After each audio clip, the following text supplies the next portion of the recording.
اور deputy speaker صاحب نے کہا کہ ہاں یہ بات ٹھیک ہے, یہ نہیں ہو سکتا ووٹ آف نو کانفیڈنس, جس کے اوپر ایک جواب دیا گیا ہے جو قانونی نکات کو سامنے رکھ کے, کسی سیاسی بیان کو سامنے رکھ کے نہیں, باقاعدہ جو چیز پیش کی گئی تھی جس میں آرٹیکل 5 کا ذکر کیا گیا تھا, جس کی بنیاد کے اوپر آئینی حق جو تھا ووٹ آف نو کانفیڈنس کا اس کو پامال کیا گیا, اس کے جواب میں یہ ججمنٹ آئی ہے. اور اگر یہ ایکشن جو ہے وہ غیر آئینی نہیں ہے تو پرویز مشرف نے کیا کیا تھا؟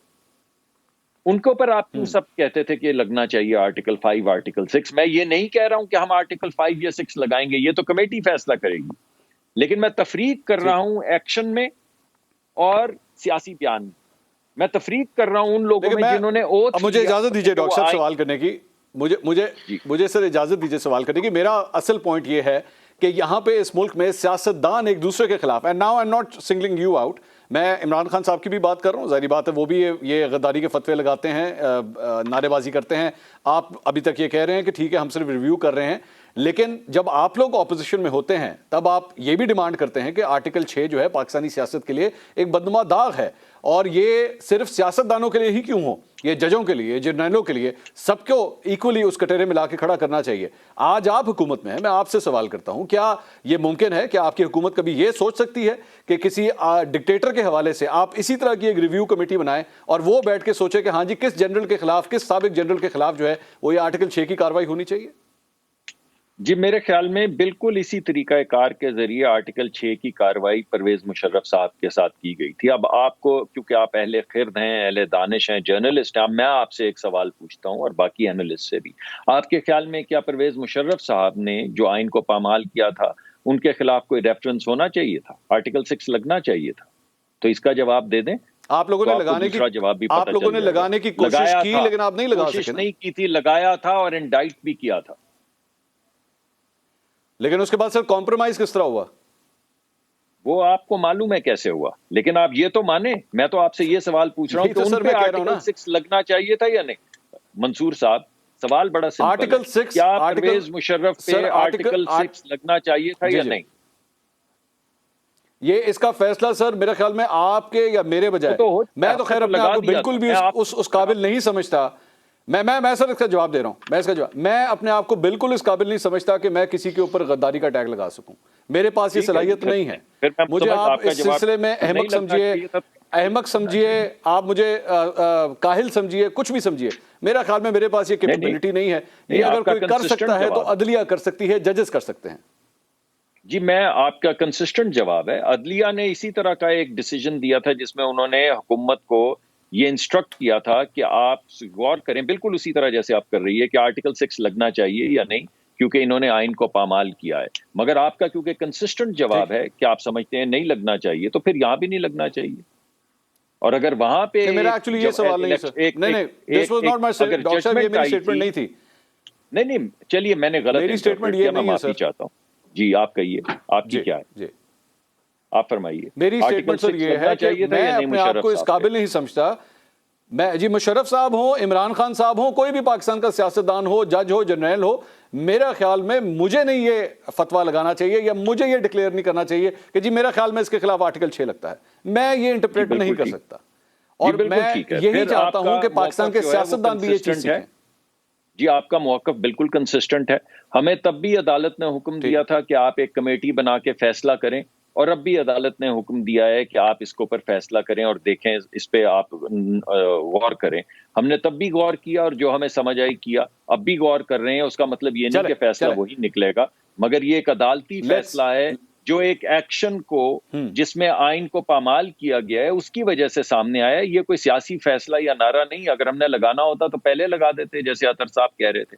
نعرے لوگوں نے سیاسی لگائے ہوں گے, کسی نے آرٹیکل 6 پہ کمیٹی نہیں بنائی. سیاسی فیصلوں کی بات ہو رہی ہے. یہ جو کل آپ چونکہ آپ کے پاس پیٹرولیم کا بھی چارج ہے, یہ کل سر یہ جو 18 اور 40 روپے کا یہ جو کٹوتی آئی ہے, اس کو بھی پاکستان تحریک انصاف یہی کہہ رہی ہے کہ جناب یہ 17 تاریخ کے لیے آپ لوگوں نے سیاسی فیصلہ کیا, آئی ایم ایف کے ساتھ آپ نے مذاکرات کمپلیٹ کر لیے ہیں, اگلی پہلی کو یہ جو کچھ بھی آپ نے کم کیا ہے یہ سب کچھ آپ کو دوبارہ بڑھانا پڑے گا. سر یہ حقیقت ہے, ایسا ہی ہے؟ جی بالکل نہیں, کیونکہ اس میں ایک پیسے کی سبسڈی بھی نہیں ہے. یعنی جو بین الاقوامی مارکیٹ کے اندر کمی آئی ہے, صرف وہ کمی جو ہے لوگوں تک پاس تھرو کر دی گئی ہے. اگر آپ دکھا دیں اس میں 1 پیسے کی بھی سبسڈی اگر ہو، کل اس کا باقاعدہ اعلان کیا گیا ہے اور اوگرا کا انالیسس اس اعلان کے ساتھ اٹیچڈ ہے. اس اوگرا کے انالیسس کے پیچھے تمام بین الاقوامی قیمتیں، اور 15 دن میں پی ایس او نے جس بھاؤ تیل خریدا ہے، صرف اسی 15 دن کے جس بھاؤ تیل خریدا گیا ہے اسی بھاؤ کو پاس کر دیا گیا ہے عوام پہ، جو ملک کا قانون. سر یہ لیوی، پیٹرولیم لیوی انکریز ہوگی؟ نہیں، ابھی تو نہیں ہے جی، اس دفعہ تو نہیں کی گئی ہے، لیکن ایک کانٹریکٹ کیا گیا تھا پہلے. جی میں آپ کو بتا رہا ہوں کہ پہلے کانٹریکٹ کیا گیا تھا، جو آئی ایم ایف کے ساتھ کانٹریکٹ کیا گیا تھا، وہ لیوی بڑھانے کا اور سیلز ٹیکس بڑھانے کا ایک سوبرن کانٹریکٹ آئی ایم ایف کے ساتھ پچھلی حکومت کر کے گئی تھی، جو آئی ایم ایف کے ویب سائٹ کے اوپر اس وقت لگا ہوا ہے. آپ میری بات نہیں مانیے، آپ کا پروگرام تمام ینگ بچے دیکھ رہے ہیں جو تمام دن یہی کام کرتے ہیں. آپ آئی ایم ایف کی ویب سائٹ پہ چلے جائیے اور جا کے دیکھیے کہ پاکستان نے کیا سوبرن کانٹریکٹ پچھلی دفعہ کیا تھا. اس میں کہا گیا تھا کہ سیلز ٹیکس بھی لگے گا، لیوی بھی لگے گی. اس مرتبہ ہم نے کوشش یہ کی ہے اور کوشش کامیابی سے کی ہے کہ سیلز ٹیکس نہیں لگے گا، صرف لیوی لگے گی، اور اس کی مطابقت سے ہم چل رہے ہیں. نہ ہم نے کسی سوبرن کانٹریکٹ کو پامال کیا ہے، اس کے خلاف گئے ہیں، اور نہ ہم نے 1 پیسے کی سبسڈی دی ہے. اطہر کاظمی صاحب، اس پہ تعریف بنتی ہے سر، حکومت کی کریں گے؟ دیکھیں کوئی بھی ایک اچھا کام کرے تو اس کے اوپر تعریف بنتی ہے، لیکن اس میں چھوٹا سا یہاں پہ میں پہلے ایک کامنٹ کرنا چاہوں گا. جو آرٹیکل 6 کے اوپر یہاں پہ بات ہو رہی تھی نا، دیکھیں یہ جو آرٹیکل 6 ہے، آرٹیکل 5، جب ہم ان کی باتیں کرتے ہیں نا تو عوام اس سے کنیکٹ نہیں کر پاتی.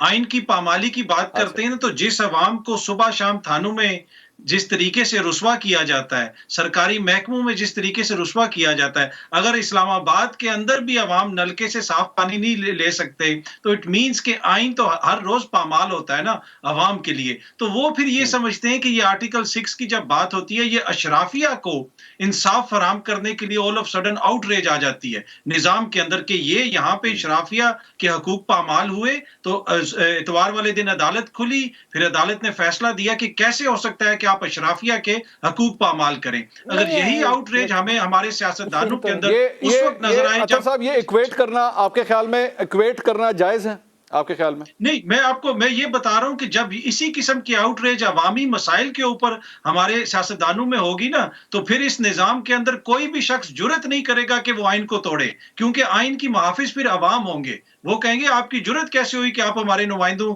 کے ساتھ اس طرح کی حرکت کریں، کیونکہ وہ ہمیں انصاف فراہم کرتے ہیں. اس آئین کی وجہ سے ہمیں ہمارے حقوق ملتے ہیں، ہمیں عدالت میں انصاف ملتا ہے، دفتروں میں انصاف ملتا ہے. تو یہ میرا کہنے کا مقصد ہے کہ جب وہ خود اس کو دیکھیں گے کہ اس آئین سے ہمارا فائدہ ہو رہا ہے تو پھر اس آئین کا تحفظ کرنا بڑا آسان ہو جائے گا، اور یہ آرٹیکل 6 بھی لوگوں کو سمجھ آ جائے گا اور آرٹیکل 5 بھی سمجھ آ جائے گا. صرف میرے کہنے کا مقصد یہ ہے.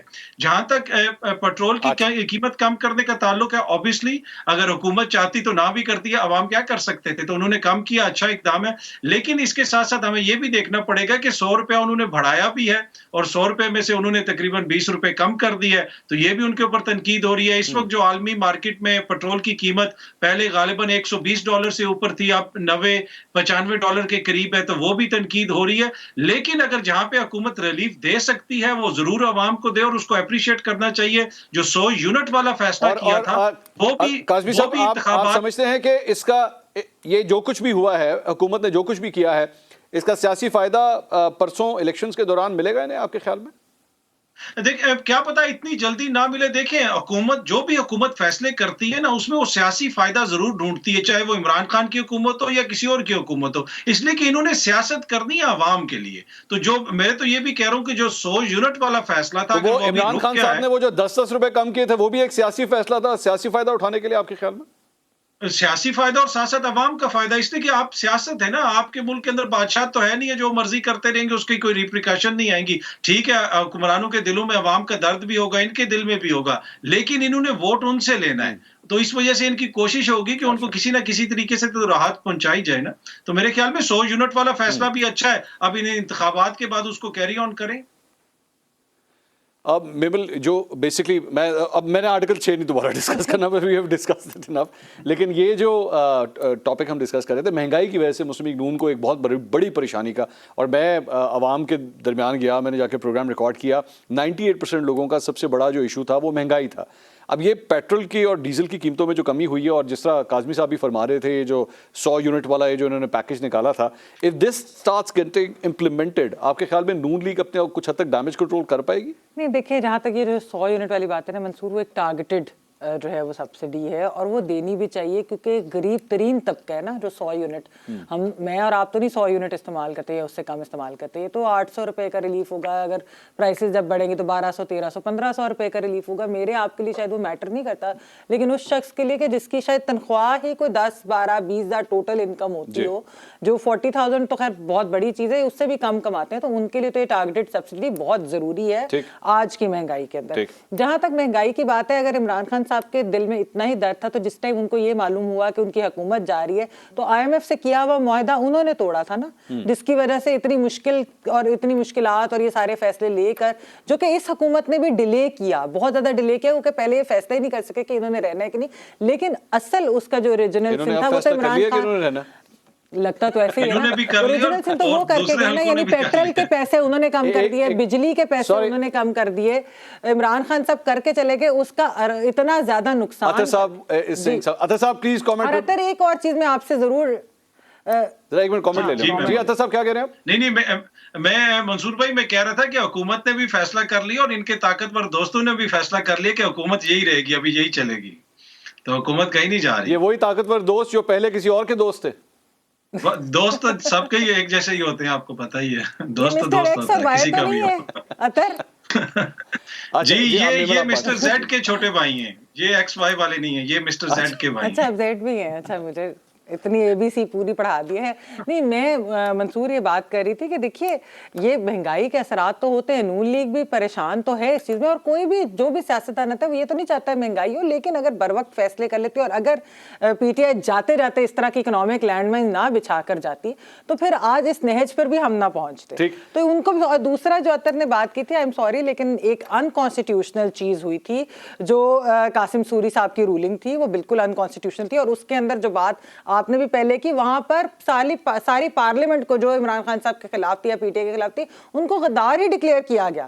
غداری کے سرٹیفکیٹ کسی کو بھی نہیں دینے چاہیے. آپ بیٹھ کے آپ نے پارلیمنٹ کے اندر اس طریقے سے کر دیا, غیر آئینی چیز, اس کو آپ ایکویٹ نہیں کر سکتے.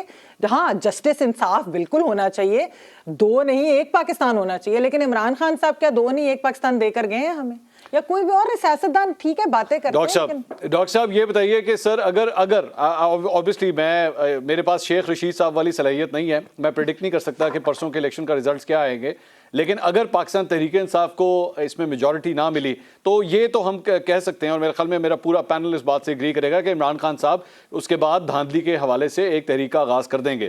آپ لوگ اس کے لیے مینٹلی تیار ہیں, اور آپ کے خیال میں اگر ایسا کوئی ریزلٹ آیا تو اس کو کاؤنٹر کس طرح کریں گے؟ جی قطعاً تیار ہیں. جب لوگ پولنگ بوتھ پہ جاتے ہیں, اگر اس دن RTS بیٹھے گا, اگر اس دن دھند چھائے گی تو لوگوں کا گلہ برحق ہوگا, لیکن اگر RTS نہ بیٹھا اور دھند نہ چھائی اور کوئی بیلٹ باکس کے ڈبے اٹھا کے نہ بھاگا اور عمران خان ہار گئے تو پھر وہ چاہے کہتے رہیں کہ میرے ساتھ دھاندلی ہوئی ہے. اتنے ضمنی انتخابات وہ ہارے ہیں, انہوں نے ہر ایک میں کہا دھاندلی ہوئی ہے, لیکن چلیں اس میں ایسا کیا مسئلہ ہے, الیکشن میں 2-4 دن رہ گئے, جو رزلٹ ہوگا سب کے سامنے آ جائے. یہ جو دھند آتی ہے اور جو دھند لائی جاتی ہے, جو دھند لانے والے ہیں, آپ کے خیال میں یہ جولائی کے مہینے کے اندر بھی دھند آنے کا چانس ہے؟ جی بالکل, ہمیں تو کبھی امید ہے کہ ایسا نہ پہلے ہونا چاہیے تھا, نہ اب ہونا چاہیے, نہ ہوگا انشاءاللہ, اور نہ آنے والے وقت میں ہونا چاہیے. یہ ایک فول پروف طریقہ ہونا چاہیے. ہمارے ملک میں بہت دن سے یہ کہہ رہا ہوں کہ ایک NRکی کی فضا چھا گئی ہے. اس وقت کسی کو سیاستدانوں پہ اعتماد نہیں رہا, کسی کو عدلیہ پہ اعتماد نہیں رہا, کسی کو کسی ادارے پہ اعتماد نہیں رہا, کسی کو کسی صحافی پہ اعتماد نہیں رہا. تو کون نیوٹرل آربیٹر رہ گیا ہے؟ کوئی نیوٹرل آربیٹر نہیں رہ گیا ہے. اور نیوٹرل آربیٹر صرف اسی صورت میں آئے گا اگر rule based application of law ہوگی, اگر رول بیسڈ فیصلے ہوں گے. اگر اسی طرح ہوگا کہ میں آپ کو کافر کہتا رہوں, آپ مجھے غدار کہتے رہیں, ہم دونوں مل کے باقی اداروں کو کافر اور غدار کہتے رہیں, تو پھر NRK پھیلے گی، اور NRK کے اثرات جو ہیں اب آپ کو نظر آ رہے ہیں۔ ابھی آپ کا سوال جو ہے اس سے آپ کو اندازہ ہو جانا چاہیے کہ کتنی NRK ہے، کہ ہمیں آلریڈی پتا ہے اور ہم سب کنونسڈ ہیں کہ جو بھی ہارے گا وہ کہے گا دھاندلی ہوئی۔ اس کا مطلب ہے نہ الیکشن کمیشن پہ اعتماد ہے۔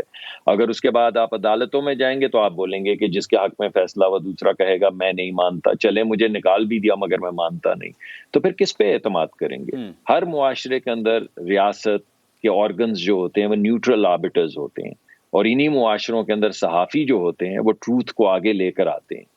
تو جب کسی پہ بھی اعتماد نہ سچ بولنے والے صاحب، اطہر کاظمی صاحب اور میمن سرفراز صاحبہ، ڈاکٹر صاحب نے ابھی کہا کہ نیوٹرل آربٹرز کی ضرورت ہوتی ہے بیلنس رکھنے کے لیے اگر آپ اس حکومت کے کو آگے لے جانا چاہتے ہیں، لیکن اگر آپ کے پاس ایسے سیاسی لیڈرز موجود ہوں جو کسی بھی نیوٹرل آربٹر کو یہ کہیں کہ وہ جانور ہوتا ہے، تو پھر وہ نیوٹرل آربٹر بھی میرے خیال میں کچھ نہیں کر سکتا۔ کل آپ سے دوبارہ ملاقات ہوگی۔ اللہ حافظ۔